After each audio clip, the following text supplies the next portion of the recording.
Dans cette entreprise, l'égalité entre les hommes et les femmes est prise au pied de la lettre.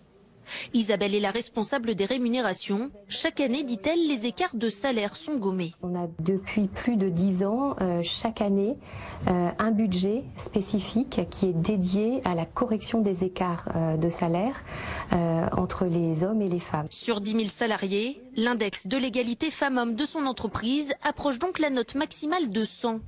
Avec une très bonne note pour les premiers critères, l'écart de rémunération, la répartition des augmentations individuelles, la répartition des promotions, les augmentations au retour de congé maternité.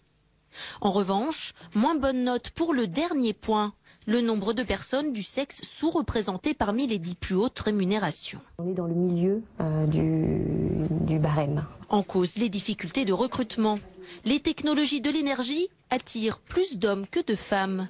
Nadine fait donc depuis quelques années du bénévolat dans les écoles pour attirer les étudiantes. J'étais souvent seule femme dans les organismes de décision, dans les instances de décision quand on était dans des discussions techniques ou technologiques. Et donc j'ai souhaité ne plus être seule. Et elle l'est de moins en moins, mais elle avoue qu'il faudra encore plusieurs années avant de voir cet écart disparaître.